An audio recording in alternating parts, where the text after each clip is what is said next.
I have a question for you. What city is the most populated city in the Western Hemisphere? This city is larger than Los Angeles or New York City or Buenos Aires or Rio de Janeiro. It's Mexico City. Mexico City is the largest city in this hemisphere and is a bustling modern city with a colorful and rich history. In this podcast, we will explain why geographers find Mexico City so interesting.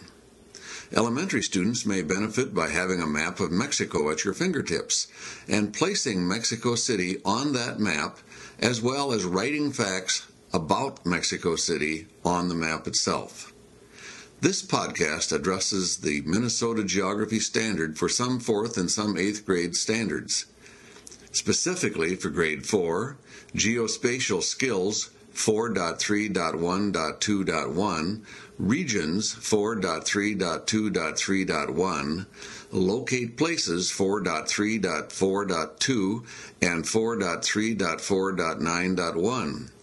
Also, for Grade 8, Places and Regions 8.3.2.3.1, and Human Systems 8.3.3.5.2 and 8.3.3.6.2. You are listening to a podcast created by the Minnesota Alliance for Geographic Education.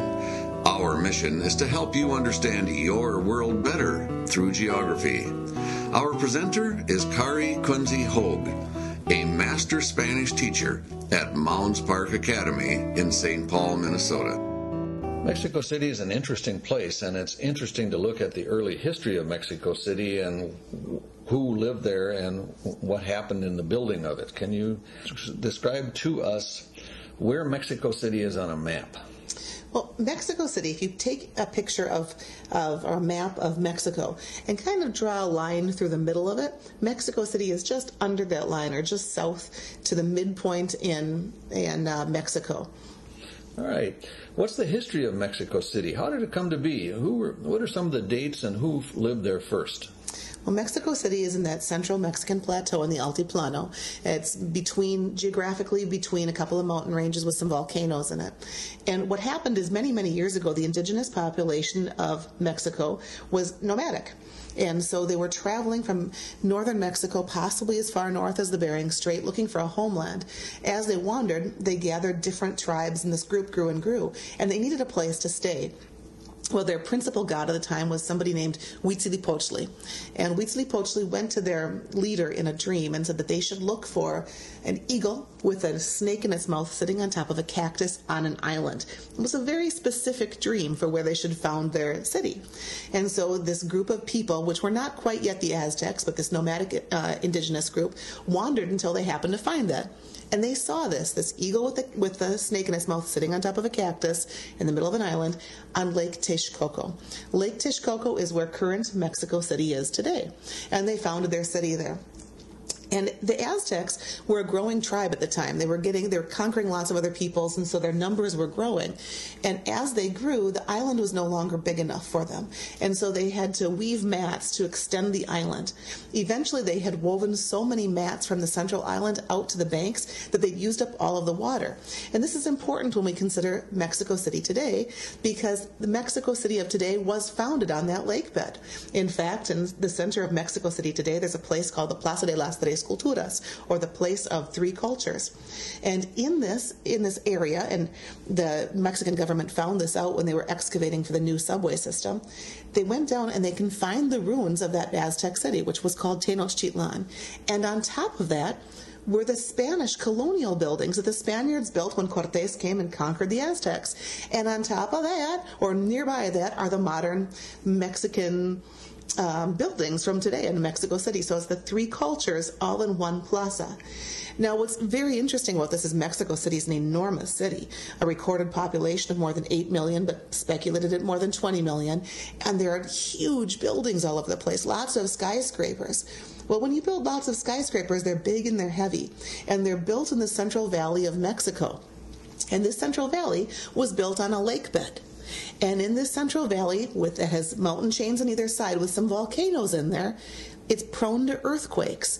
And so these earthquakes cause the ground to tremble.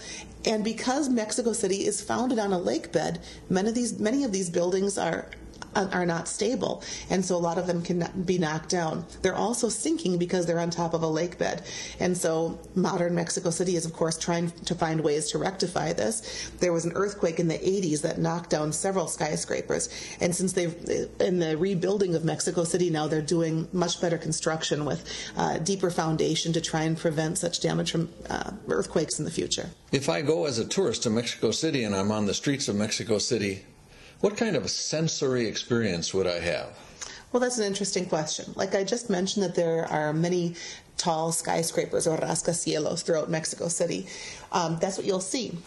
When I think of St. Paul or Minneapolis for a Minnesotan, we can drive along the highway and you can see the outline of the skyscrapers. And so there's a definite Minnesota or Minneapolis skyline. There's a definite St. Paul skyline. When you're in Mexico City, there are so many tall buildings that you really can't get far enough away to see the skyline from any one point. In fact, in the center of Mexico City, there's a hill called Chapultepec Hill, which is Nahuatl, or the language of the Aztecs for Grasshopper Hill. And on top of that, there's a castle that was built by the Emperor Maximilian when France was in charge of Mexico for a short time. And you can go to the top of that hill, and in every direction, if you turn completely around, all you can see is tall buildings in every single direction. So first of all, you're going to see a skyline like that. Also, with a population of 20 million people trapped between two mountain chains in a valley, you're going to have a lot of pollution. Normally when you have cars that drive around, that the exhaust lifts up and gets carried away. But because it's in this valley, in the Central Valley in Mexico, that pollution doesn't float away. It stays trapped in there. And so you'll notice a strong amount of contamination on certain days, particularly in the humid days of summer when it can be difficult to breathe clean air. Closer to the ground as you're walking around, there's going to be a lot of people. The traffic noise is very loud. It's common to communicate with your horn in Mexico. And so instead of using your signal, you'll tell somebody to get out of the way, or you'll say, come on, let's move. And it's a lot of horn noise. Also, as you're walking around, a lot of people buy their food off the streets, just like we do in big cities in the United States, like New York. And so you'll see stands for things like churros. And you can buy your churro just like we'd have in the United States, although these are often rellenos, or filled with either a chocolate frosting or a vanilla frosting or a strawberry frosting, or sencillos, which means they're just covered in the basic cinnamon and sugar. Or you can find chicharrones. Chicharron is pork rind, but instead of in the small little rinds like we buy in a bag here in the United States as junk food, it comes in a big, large sheet. And so it'll be a glass case, and you'll get a large sheet, maybe 2 feet long, of chicharron. And on top of that little stand that'll sell it, there'll be some salsa that you can put on top, and you'll eat it as you walk around. Other things you can find are stands that sell coconuts. Now, coconuts are not growing in Mexico City. They brought them in from the coast. But they cut them up into tiny little slices and then cover them in chili powder and put them into a bag. And so you dip your coconut into chili powder and kind of suck off the chili powder and walk around. There are open-air markets all over the place that sell artesanías, or there'll be a market that sells fresh fruits and vegetables, or a market that sells all kinds of cuts of meat, and you'll see the animals hanging there ready to be purchased. And so the sights and sounds are quite different than in a U.S. city. You have been listening to a production of the Minnesota Alliance for Geographic Education. Background music is courtesy of Jim Hogue of Decorah, Iowa. The Minnesota Alliance is a non-profit group of educators and other parties who are interested in promoting an enhanced understanding of our world through improved geographic literacy.